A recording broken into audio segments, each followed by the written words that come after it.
Welcome to the Manifestation Lab. This is your host, Kelly Howe.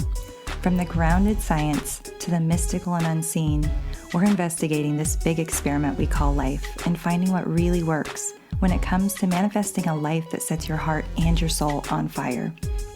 Welcome to the lab. Hey everyone, welcome back to the Manifestation Lab. Of course, this is your host, Kelly. I'm really excited about my guest today. And as a fellow EFTer, I think we're going to have a lot to talk about. Today, we're talking to Mirjam Madhuri Paninski. She is an EFT master, a trainer, meditation teacher, a healer, writer, a researcher. She does so many things. She's also the founder and CEO of Open Consciousness Institute and serves as Consciousness Programs Director and Trainer at EFT Universe. She's also worked with hundreds of clients and students, and we're going to talk about all of it. Thank you for being here. Welcome to the show. Thank you, Kelly. I'm so excited to be here. Yes. So what really caught my eye when I was introduced to you was, well, so many things. You do so many different modalities and you work with ancestral or generational trauma. And actually, that was going to be one of my first questions. Do you see a difference between ancestral trauma and generational trauma? Like that verbiage, is there any difference for you?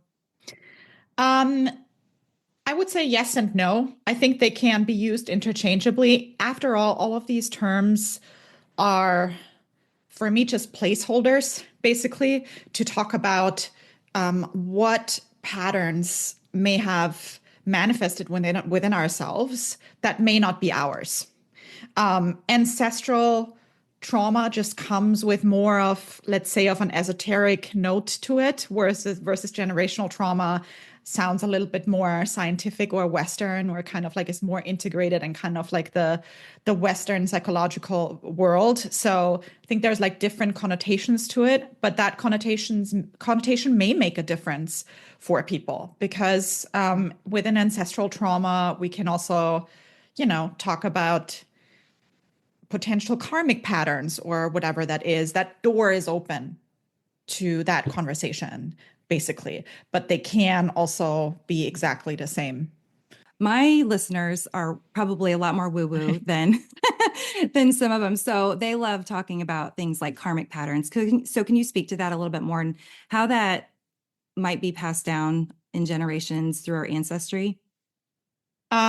Yes. And I think there's like different, it is like, it's a very complex, it's a great question. It's a very complex question. And there's many layers we can talk about. I think one very simple layer in general to talk about karma, and kind of like when we talk about karma in general, people are maybe scared about this being kind of like some kind of an act of punishment, basically, of, like a curse or something like that. Right. But really, it's kind of like cause and effect. That's all it is, right? And that also can weave into a generational pattern, not in the sense that we inherit, so to say, the bad deeds of our ancestors in that sense. But what is the fact with ancestral trauma or with any kind of patterns, with any kind of like ancestral generational patterns, if a previous generation experienced something intense, any kind of like negative and positive kind of like basically waves, or in a negative way, in a negative sense, shock waves, basically, of trauma or any kind of act. And that may even be kind of like intense senses of guilt and shame. These patterns do get ingrained. And again, that's where we can talk about different layers, but they also get ingrained into our genes as these epigenetic tags, so to say. So if we just kind of like stay on the scientific level. That's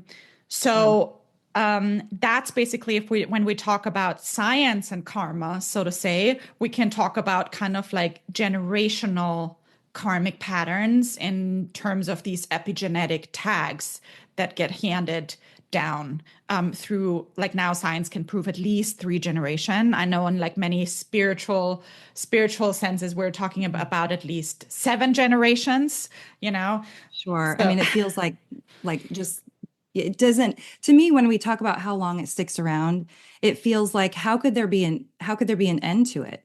Like, where does that, it's like anything with energy. It's like, where is the beginning and end really? Where is the beginning?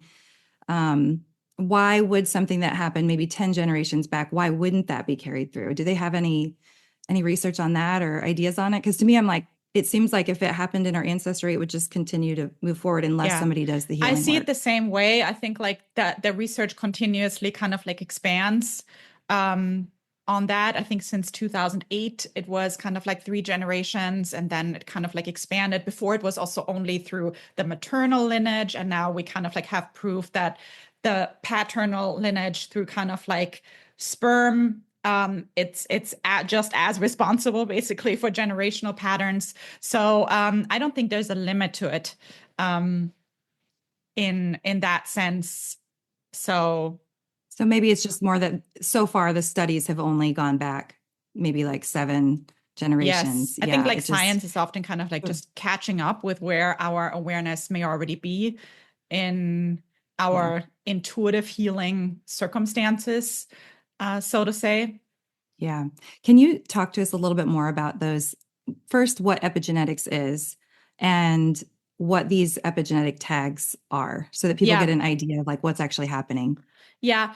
And again, I don't want to get too much into the science because I'm a little bit, but I think it's something that This is totally, I have to be honest, this is like legitimately a selfish thing for me because I'm writing a book and yeah. I'm actually working on this section. So I'm like, I'm going to get everything I can. Yeah.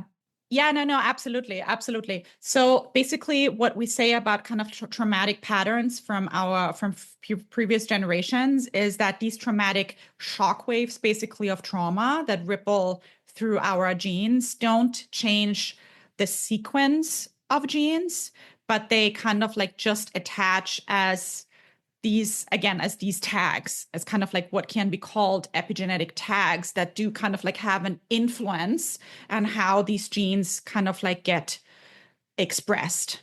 Yes, it's so Right. fascinating. And right. And the interesting piece though is that there is, and I kind of like I have to kind of like look into the recent numbers of this, but the interesting thing is that there has been these genes that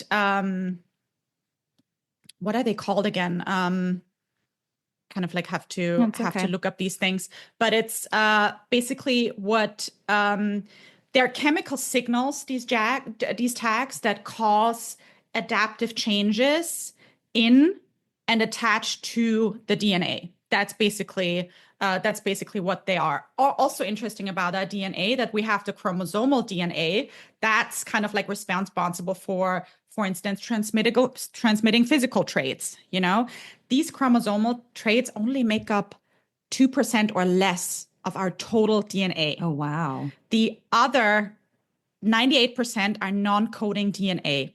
And that's the DNA that's responsible for many emotional, behavioral, personality traits that we inherit. This was kind of like called, I think science called this kind of garbage DNA because Hmm. it's kind of, it didn't interest science until like maybe 2 decades ago or something like that, That's you know? wild. Uh, right? Yeah, I mean, it doesn't seem like So, nature but makes mistakes. Like, oops, 98% just kind of like junk. Just doesn't make yeah. sense. Like, And the good news again for us is that that's kind of like that's the DNA that's also adaptive and changes. And this is why we kind of like have these studies, for instance, of identical twins that have the same astrological chart, you know, that have the same chromosomal DNA in them, and they're born basically within the same 10 minutes, and all there is kind of like differences in lifestyle later on.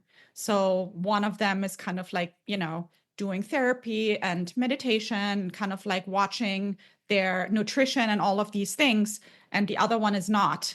And then you have one twin that has early Alzheimer's, that has all kinds of other issues, that has PTSD, even though they have the same history versus the other one not having that history or that diagnosis anymore. So it's really fascinating it is so to go into fascinating. It that. is so fascinating. So I'm curious, is there any research being done specifically with EFT? And um, maybe you know, maybe you don't, looking at like how is EFT specifically or somatic, I would say, you know, body centered therapies.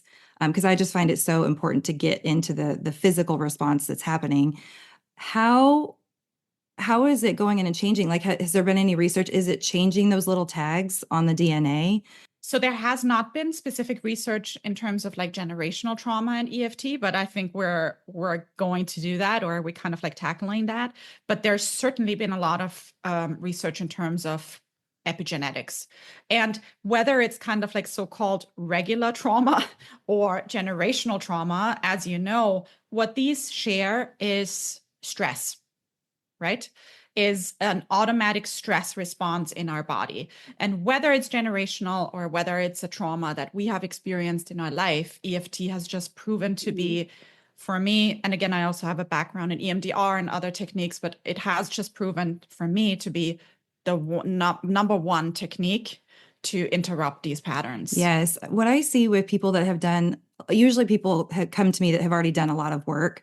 And not to say that I'm like, the guru that can like break these patterns, but what they haven't done a lot of times is they've done a lot of upper higher self work and haven't done that like nervous system deeper, getting into the physical reactions. And so it just seems like so many people, even if they've already done a lot of therapy and things, that's sort of like a missing piece that comes in. They're like, oh my gosh, yeah, now I actually feel grateful. I don't have to just think that I'm grateful or that, Yes. Yeah. And that's that's the whole difference. And I see that too. I see that every day. I work with a lot of clients that have done decades of work, that have done decades of therapy often. And it's great that there is kind of like cognitive awareness, but the shift has to happen on a visceral level for it to be sustainable.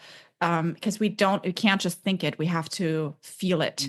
And we have to kind of bring our nervous system into the situation. And that's what EFT does, of experiencing that counter conditioning, that safety. Because that's basically what we do, as you know, in EFT. We expose ourselves to whatever is kind of like triggering us or harming us, or kind of like that feels contracted, while we actively soothe our nervous system. And that changes, that rewires, that integrates that new feeling into, wow, okay, I actually feel different. I'm not going to forget these things. I'm not going to forget that these things happen, but they're no longer activated. Yeah. And people get to keep the wisdom, that came from it. It's, the only difference, and I think that's where it's so interesting with ancestral trauma, is the only difference with ancestral trauma, and that's kind of like what is so where my work ties into this, is that with ancestral trauma, just as with pre-verbal or pre-cognitive trauma, we don't have a memory.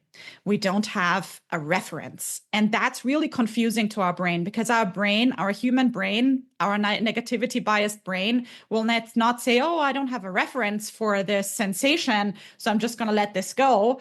It will kind of like basically tag everything as a threat. So in EFT, we have that capacity to provide our brain a reference for these memories we don't have. Yes. And that's kind of like how we can access that ancestral trauma in a really profound way. And so I want to make sure I'm hearing this. Like when we're working on the activations, the contractions that we're feeling, we are working, like whether it came from this life or someplace else, an ancestor. I'm a past life person too. So I'm like, there's so many things that I think are influencing the way that we receive the world and the way we react to it. So when we're working on our everyday reactions, even if our brain doesn't understand where it comes from, we can be working on some of that ancestral and generational trauma too. Yeah. That's the thing. Like they still manifest as very real feeling patterns in our daily life. Yeah. They just they didn't start with us. It is. I think that this is like the biggest conversation that I want to like write a letter and send it to every human on the planet and just let people know that it maybe didn't start with you, So the people that I work with typically, not to say that they don't have trauma, but they come to me and they're like, I have this pattern, and I start explaining, well, we need to go back and look at what's happened and where these patterns might come from. And so many of them say the same thing. And they say, oh, well, I had a pretty great childhood. I didn't really have any trauma. And of course, that's usually not the case. There's usually at least a few things that they've sort of either suppressed or don't call trauma. And I was one of those people too. I was definitely the person that's like, oh, I mean, I had some really hard stuff, but like it wasn't traumatic, you know? So I think Mm. there's so many people walking around with these activations and these contractions and these reactions to people and to experiences that don't seek help for it because they're like, I don't need it, or I don't, like I didn't really have any trauma. So why would I go do tapping or why would I go do EMDR? And I think this is the conversation that's like, Mm-hmm. this is why, because those Mm-hmm. activations maybe didn't even come from this, from you and your experiences. That too. But another layer that I want to bring into this, because when someone comes into my practice and says they had a great childhood and they didn't have that's for me a big ding, ding, ding, ding. Yes. Yeah. And A great point. and I think a really important conversation to bring into this, and this may be this life, but also again, ancestral, generational, past life. That's a more previous conversation that ties in also work of people like Gabor Mate and that's specific to upper middle class people, so to say, that say, well, I'm well off and I haven't had any kind of like I've had that kind of like white picket fence Hmm. childhood. But can we talk about emotional neglect and where that starts? And it's one of it's it's a it's fascinating and it's complex, and that's kind of like that's the pervasive virus that goes Man. through upper middle class families, and it's the long-term effects of that are shocking. Yes. Okay. Shocking. Let's talk about Because that. often if there's like an obvious trauma, it's, we can go into this head on. If someone is coming to me and they're 45 or 50 and they never got to even acknowledge that they suffered as a child, very subtly, but continuously, feelings of isolation and loneliness and fighting for love and fighting for attention or approval, pleasing, all of these things. And that continuously, that's a systematic, complex trauma that forms itself. And to even get to that point, then to say, wow, I may not have been abused in an obvious way, but something happened. Yes. I'm so, so glad that you are talking about that. And I have never really looked at it quite in the way that you are explaining it. So thank you so much for that. So if somebody's listening and they're like, oh, okay, this like maybe seemingly more subtle emotional neglect, can you give us some more examples of how that might have shown up in their life? Middle class, white picket fence, no quote unquote real trauma, is there anything Mhm. that people can go, okay, yeah. I mean, you mentioned a few of them, like fighting for love. Yeah. Yeah. How was love expressed in your family? How were you not just kind of like having what we thought were basic needs met, like food and shelter, and maybe that was even more elaborate for you, where you were, maybe even brought up in a more luxurious circumstance and you had everything you needed, but were you seen? Were you really seen? Were you really heard? Were you felt? How were emotions processed in your family? How did you deal with emotions in your family? How present were your parents in your life, as in physically and emotionally present? And emotionally present is the key word. These are kind of like the questions we kind of like need to ask ourselves. It really kind of often starts with how were emotions Yeah. processed. How much space were you given to process your own feelings and your own emotions? How much did you need to suppress your own feelings and emotions to regulate or manage someone else also? And again, how was there kind of like even something very subtle, just as kind of like a reward system in your family? Were you given love for high achievements, for being a good girl, good boy, having good grades, being your class president, going to an Ivy League school or a good college or whatever it is? Like when did you feel loved? Mm-hmm. Or when did you feel what you think was loved? And if it's tied to something external versus being unconditional, that's where we need to look into. Oh my gosh. Yes. Oh, it's huge. I'm thinking so much of myself right now. And I mean, definitely I would say the emotional regulation, emotional intelligence, health. And I mean, I love both my parents, but um, I don't think it was super healthy. They Mm-hmm. didn't know how to regulate their emotions. And so there was addiction and there was suppression. And I know that for me, like this is totally me. I didn't realize it really until recently, but it probably was a complex PTSD type thing that was just really subtle. And I was Mm-hmm. highly Mm-hmm. functional. And, I'm exactly the person you're describing. And Mm-hmm. for me, it was when I really started to go back. And that's why EFT was so, I think in the beginning, so different and transformational was that I had never really felt healthy in expressing emotions. I just learned that like those are kind of annoying and they need to just, a strong person just kind of pushes those down and moves on. Obviously, I don't believe that at all anymore. But thank you for outlining that because I think that's going to help a lot of people kind of understand that maybe even though they're doing really well, they might have some patterns that are tied into that emotional, Yeah. Yes. psychological Yeah. neglect. Yeah. Yeah. And I think the core piece of this work and my work is introducing radical self-compassion to yourself. Like, how do you self-talk to yourself then? What are the subtle patterns of how you talk to yourself? And and that can be as simple as what you just said. Of course, you love your parents. The priority, though, should be your younger self, your inner child, in terms of like, yes, they did the best they could, and you can know that as the conscious self, but let's acknowledge what happened to the little girl, Yeah. right? And if we have, for those of us, who have children, it's sometimes easier to understand, like, how would you treat your own child that way? Right.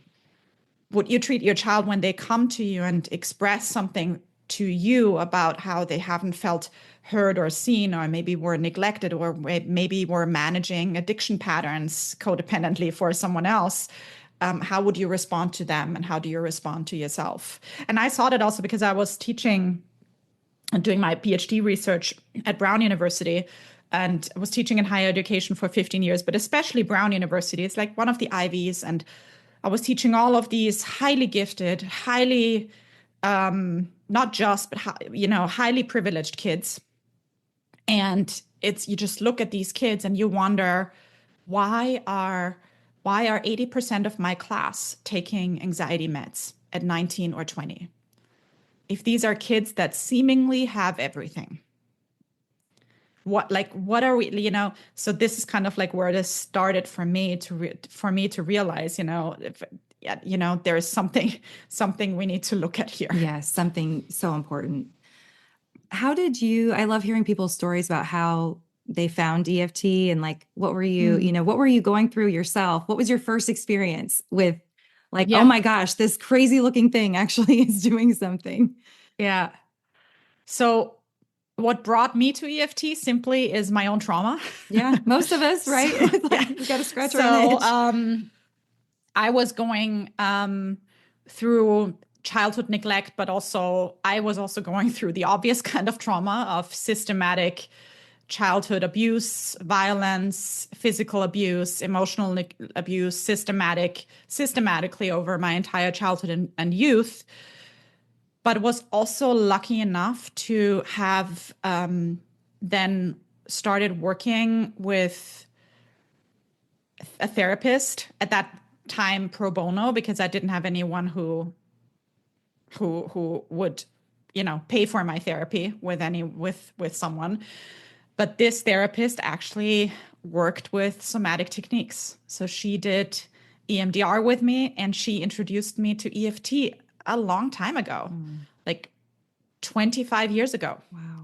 is when I first, and at that time, and I did come from a I did come from a spiritual background as well. So I wasn't opposed to any kind of like energy work or anything that kind of like seemed a little bit more woo-woo, so to say. Mm-hmm. So for me, it didn't seem weird. I was just kind of like trying it. And that's where this started. And I just shared this on a call the other day on pre-verbal trauma, is where I was asked. So I was diagnosed with CPTSD pretty early on. And a few years later, through these techniques, that diagnosis was gone. Almost to the extent that I was like, what the hell? I've identified myself so much with this. Where did it go? Yeah. Yeah, you healed through it. It's amazing. It's truly amazing. So I know that you also grew up, you mentioned being in a spiritual family and meditating regularly and going to ashrams all over the world. So did you run into the thing I see with a lot of my very spiritual clients where it's like there was a little bit of a spiritual disconnect between like wanting to go into that stuff from the past? Did you have that at all? Yeah. Mm-hmm. Spiritual bypassing? Yeah. Absolutely. Yeah, definitely. Absolutely. Yeah. And I think though my own trauma and my own experiences in that community where it just became clear, wow, we're really not looking at things. This isn't, first of all, not sustainable. And even in our growth journey, in my own kind of like, let's say, awakening journey, though I'm kind of very careful with that word because I feel like it's used pervasively in ways that for me doesn't fit anymore. But we're like, even if we go into a spiritual sense, we were given this vessel to experience consciousness itself, to experience, higher awareness, to maybe experience some kind of an awakening. And that vessel is where this trauma stuff is stored. So ultimately, we may experience kind of like, so to say, kind of like higher chakra, open consciousness experiences. But if our, so to say, lower chakras, where a lot of that trauma is stored, aren't cleared through work like that, doesn't have to be that, but through work like that, our body is going to keep dragging us down. Yeah. And that's where we also may then actually, that's where we do accumulate karmic debt or stuff like that. Because if we don't look at our shadows, if we don't look at what we were also meant to clear, because I do strongly believe we also are coming because we are meant to clear stuff, we will externalize it. We will project it on others. We will harm our children. We will harm future generations. We will go kind of like into the world and putting emotional pesticides around us, So that's kind of like where this also started to become really, really important to me. Yeah. I was definitely the same person. Like I had already done a lot of work to open those upper chakras and have awareness. And I think I had forgiven a lot of what had happened with my parents with those upper chakras. I had done the forgiveness. Like I had the understanding of why it was important. The thing that was lacking was that when I would have a conversation with my mom or my dad, and they would just have the wrong tone, right? Like just that one little tone. It's so subtle. I would have the, adrenaline, or I would have a contraction. I would feel it in my body. And there was no amount of thinking that would ever get through that. And so when I found tapping, and I actually felt my body relax with, and I haven't done EMDR, but I know that other modalities are just, just as powerful. But I just was like, oh, this is what forgiveness really is. Like I can't even make my body feel anger anymore around certain memories. Even if I try, it's like, it's just gone. It's finally gone. And I'm so glad that you're mentioning forgiveness. I think it's such an important topic to talk about. Because again, I do get many clients also in my group work that I do that are, have gone on a spiritual journey as well. And we kind of like hear in these spiritual teachings how important forgiveness is for our spiritual liberation. I'm really careful with forgiveness, in a sense, we call it the F word. So not to say that that's something where we will get eventually, but like you experienced it, it has to come in organically. Otherwise, it is just like, and again, that's the image I use. If you have an abused child who has not been acknowledged yet for what they experienced, but you tell them, oh, but really to break free of your trauma, you need to forgive. Yes. You are continuing that abuse with yourself. Mm. So, like, that's why I say prioritize your inner child and see where they are at on the forgiveness scale, rather than kind of like imposing forgiveness on someone who still feels activated by the abuse that they experienced or the trauma, whatever it may be. Yeah. Oh my gosh. 100%. I agree. I mean, I've seen that too, and I've experienced it. And I experienced it when I was younger, and people would be like, oh, it's kind of that just like, oh, just forgive and forget. And it's like, I would if I could, Mm-hmm. I'm trying to Yeah. pass that. Yeah. I mean, there's so much we could talk with that. And the F word, I think that's brilliant because it's tricky. It's tricky. It's usually like the very last thing I do with people, if we even get there, because it's way more important, I think, to, like you said, get to that inner child. And do you have any recommendations for people? This is just kind of popping into my head, for people that maybe do inner child work and they can see, like, they can connect with their inner child is sad, but that they have a really difficult time extracting information from them, like how they actually feel. Do you have any advice for working with that? Yeah. I mean, first of all, again, if these feelings come up, I do advise people to work with someone who is experienced and certified on things like that. Sure. It's just like, I would really say, and I know this is not something that feels accessible for all of us, but I hope that we can see it as an investment. That's what also was actually was part of why I started a group work, which is really powerful because it kind of like allows this kind of work to be really accessible for many people, also financially.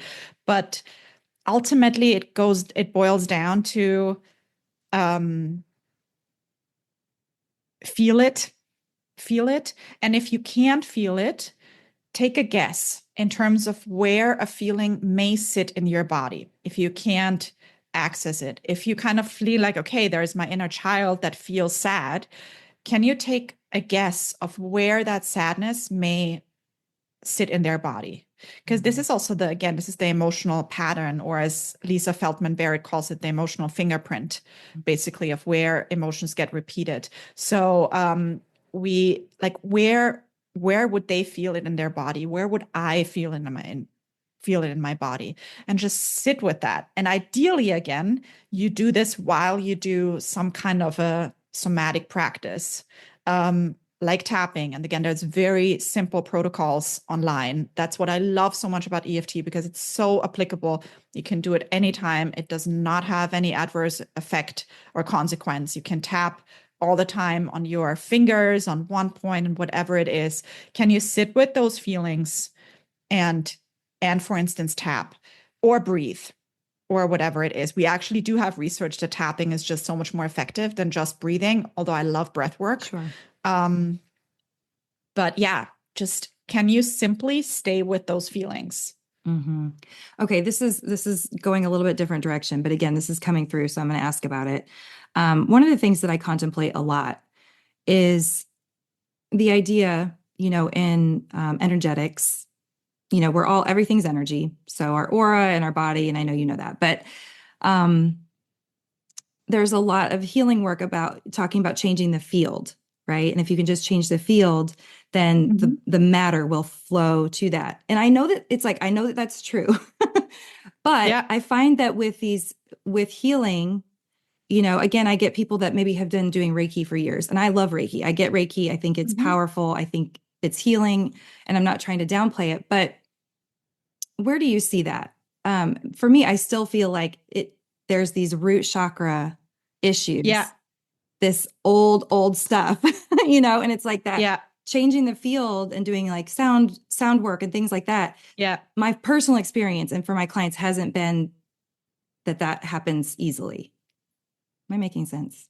I agree with you. And I love, whatever it is, whether you do sound healing, sound bathing, Reiki, whatever your practice may be, that's great. from my experience, I can just say you have to go into the dirty work. You have to get your hands dirty. It's again, and that doesn't mean that these other practices can't kind of support that and help that, and that we can't do both. Mm-hmm. And I think it's important to do both, yeah. by the way. But I think it has to be both.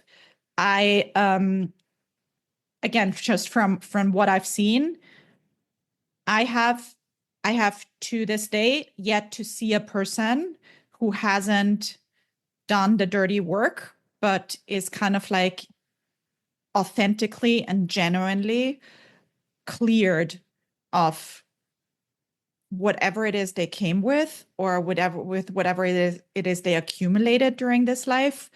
I just haven't seen it yet. Yeah.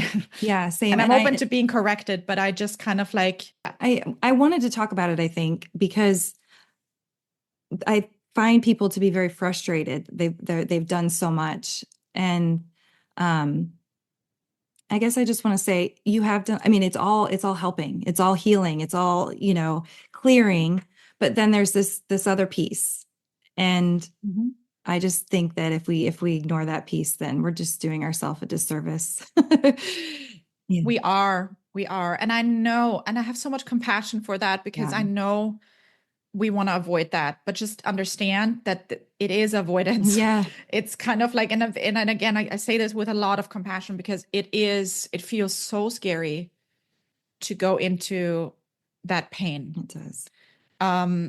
It is scary, but that's why I'm kind of like, if you could invest into kind of like a support network that holds your hand while you do it, and understand, like, make your body understand we're not re-traumatizing you. We aren't re-experiencing anything. Mm-hmm. We are just activating and bringing it up so it can be cleared, so it can be rewired. And there's really like if I could just explain to people as to how much I gained through the investment I made to work with amazing practitioners who were able to hold that space, and taking all kinds of different practitioners. Again, I'm not saying it was just EFT, right? That it was different things. It just paid back manifold. Yeah.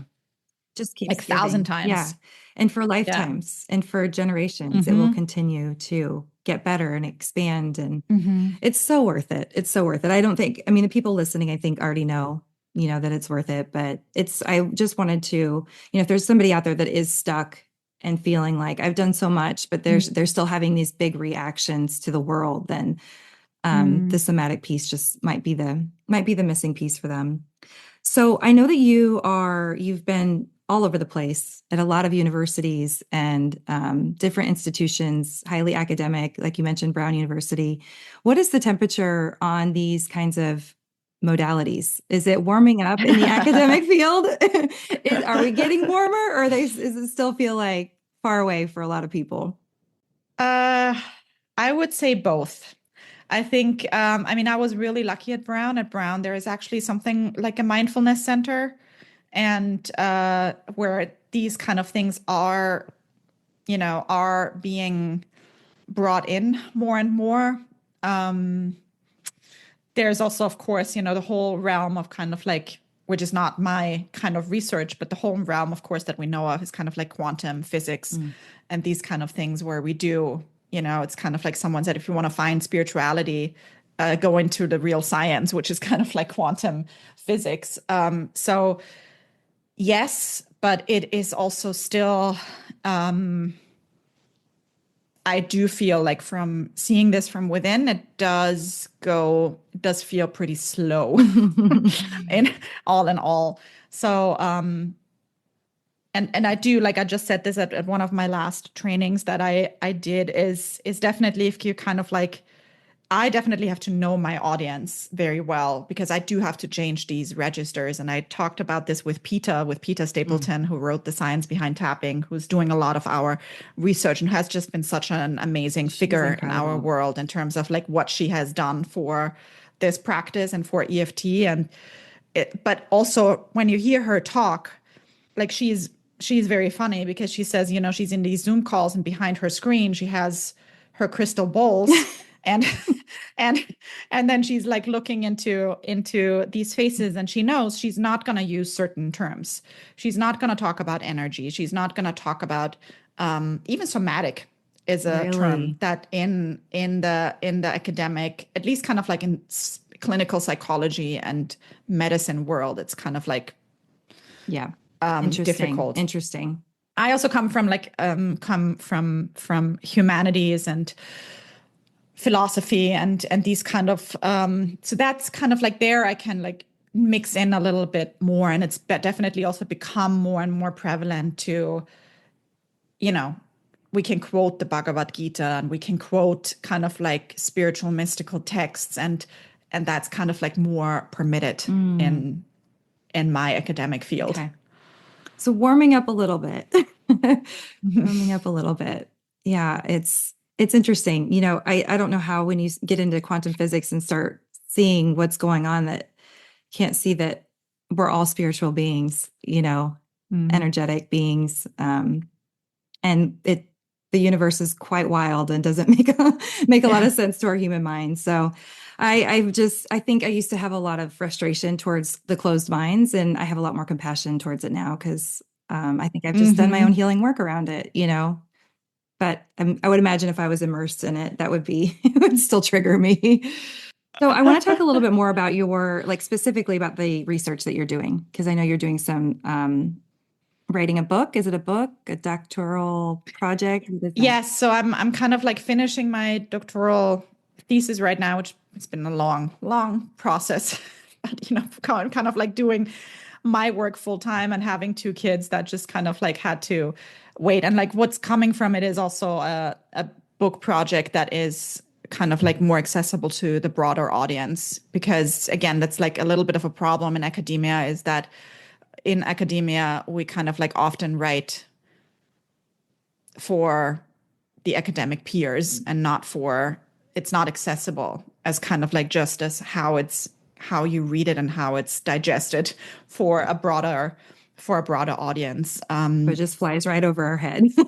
Yeah, I mean, for better or worse, it's kind of like it's not really suited. Like I have, again, that's where I have to kind of like change into that register, which is fine. But it's definitely, I desire register change for an audience where we can just, to reach more people. Mm-hmm.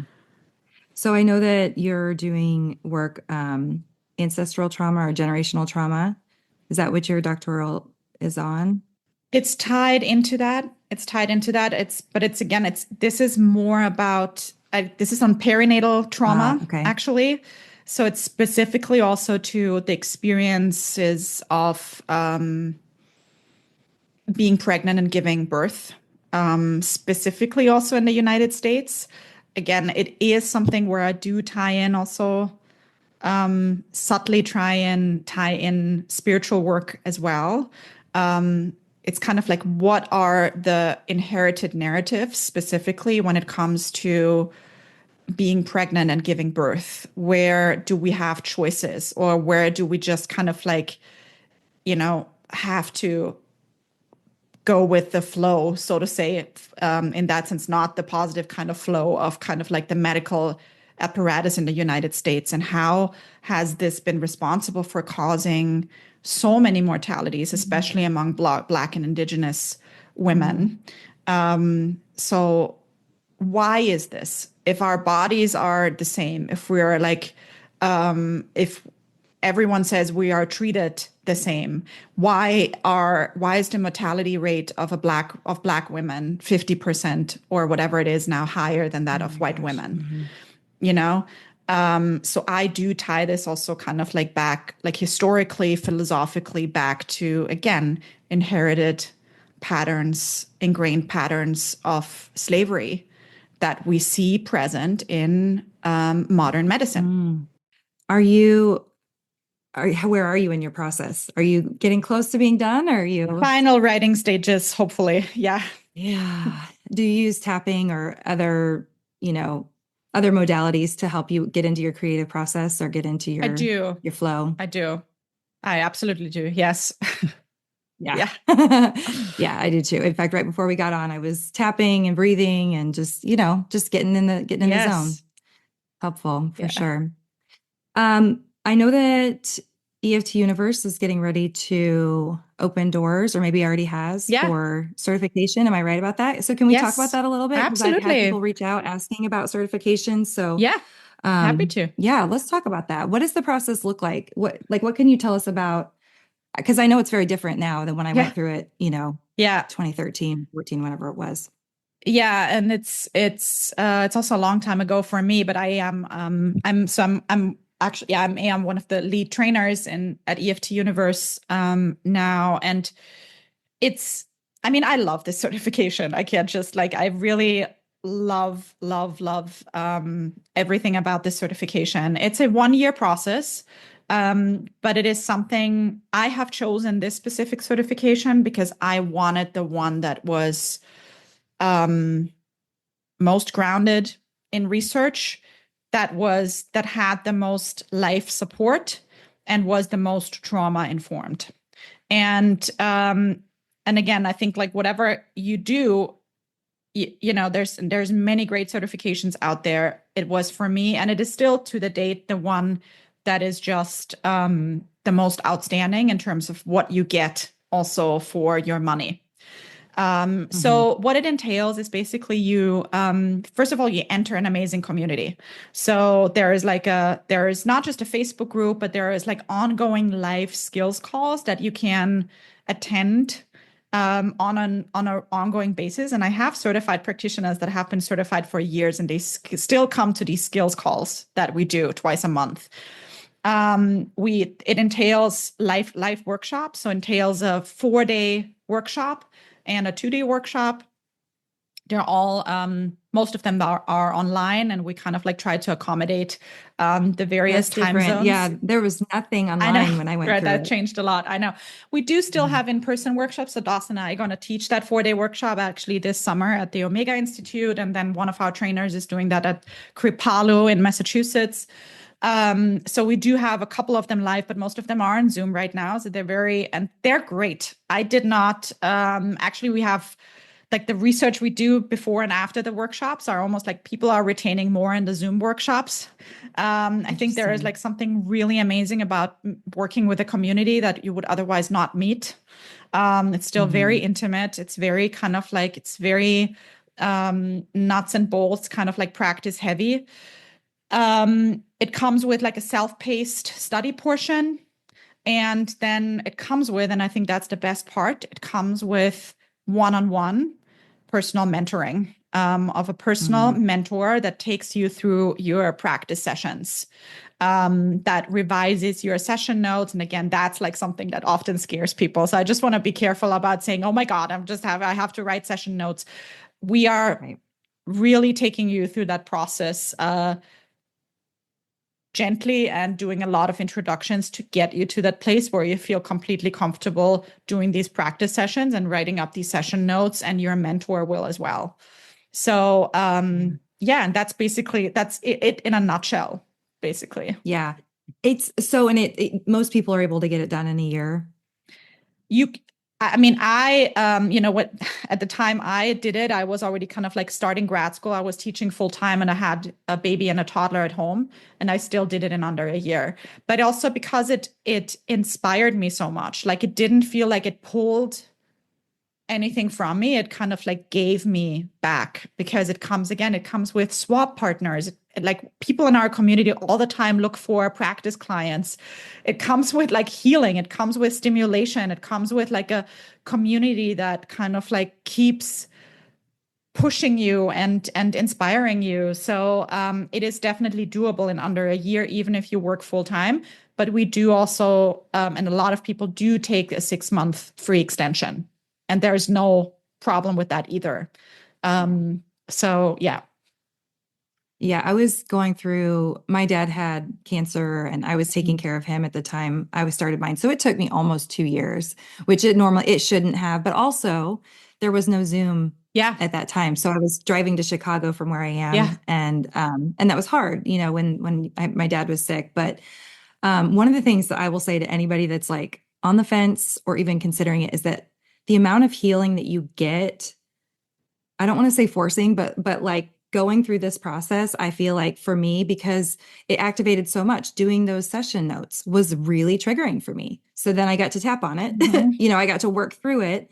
Just working out, even I had been a nurse for 10 years before I did this. So I had, that bedside rapport, but it was so different that it was still triggering for me. And what I realized in the process is that I am a total scaredy cat. I had totally convinced myself, like through life that I wasn't. But what I just learned to do was dissociate from the fact that it was fear. But so the process of getting the certification was so healing, like getting a website up. I don't know that you guys work on that during the certification, but like becoming a practitioner was so triggering for me. So every time I stepped forward towards it, I got to move through it. And so I tell, like, I'm the hugest advocate and like, go get certified, get this done because you will do so much just in the process of becoming that person. But then also you get that mentorship and the one-on-one work with it and the swap partners. I mean, it just is so life-changing. At least it was for me. It really is. It has changed my life. Absolutely. And it's also what I love about it. It is no cookie cutter kind of like skill that you're learning, like integrating, you can integrate it with whatever you do.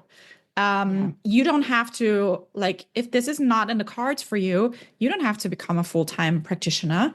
Again, I have nurses, I have, like we have all kinds, like we have a range of people, we have real estate brokers. We have a range of people that integrated in their lives as kind of like for themselves as an extension for their practice, as like it just kind of like how it can serve you. I don't think you can see it unless you do it. It's kind of like how much this adds to your life professionally and personally. I'm glad you said that because it's so true. Even if you're somebody who doesn't want to become a practitioner per se, but you want to really learn how to walk yourself through healing these reactions, then the certification process is the place to do that. Because as you know, there's so many different ways to use it. There's so many, it's not just like you say these words and you tap on these points. Like there's just a million different ways to get into those hard to reach spaces. And I think the other thing, I just want to say this, that going through the certification process taught me was how to trust someone else with my baggage, because I don't think that I had a healthy relationship with that. So having to say the hard things and knowing that I had a supportive person on the other side.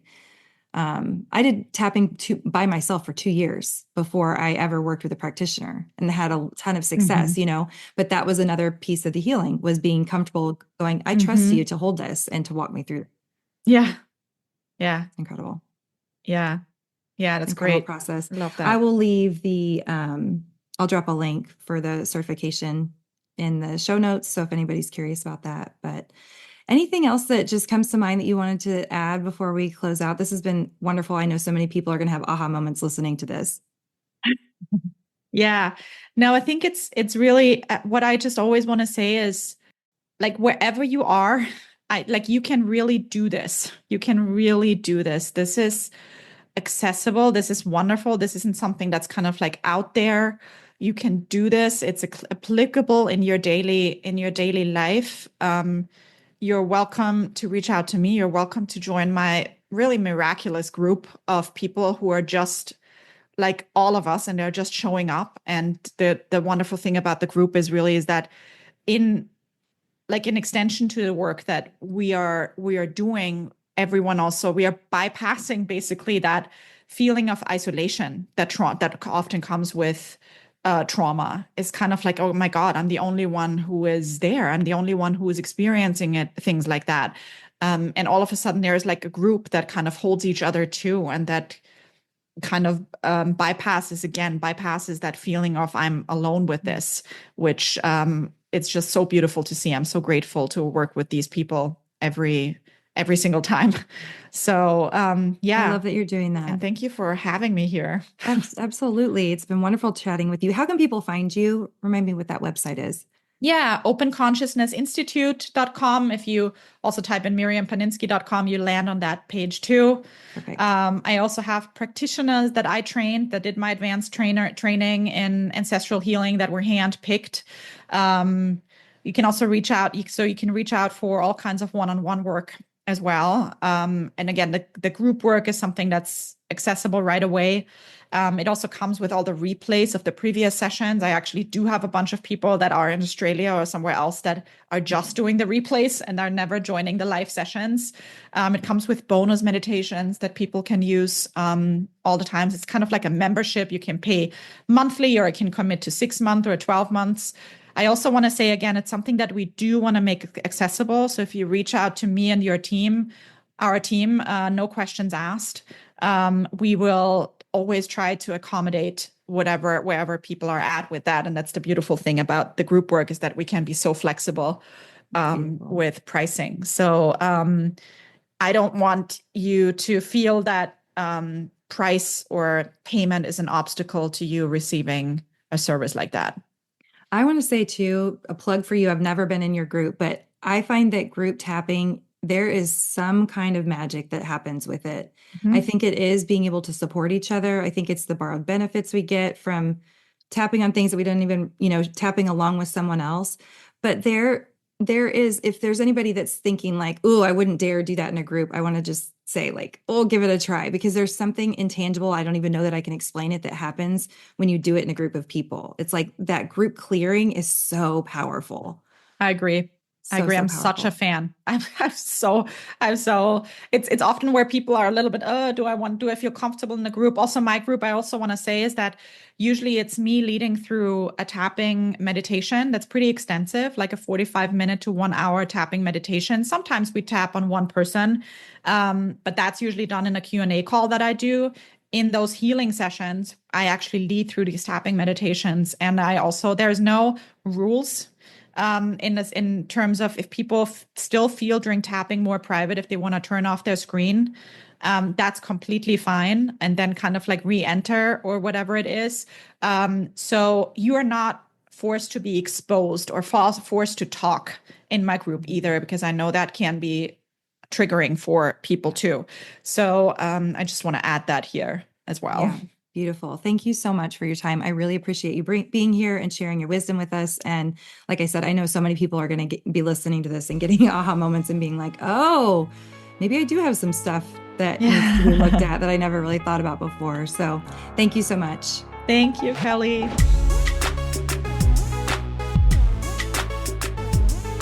Hey again, just dropping back in to extend a huge thank you for being here and sticking around until the very end. I know this episode sparked some serious aha moments, so don't forget to send it over to a friend, family member, or even a colleague who could really benefit from this episode, or maybe even one from the past. And here's the really cool part. Sharing this podcast episode, and if you're feeling it, only if you're feeling it, leaving a 5-star review will help both boost the episode so that we can inspire even more people to unlock a more joyful, free, and magical life. Also, don't forget to check out the show notes. I've got a resource bundle down there with free access to courses, meditations, tapping scripts, and you can also find information on how to book a consultation and work with me one-on-one if that is speaking to you.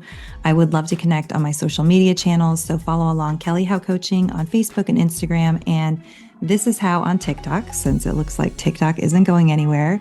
And I'll see you in the next episode.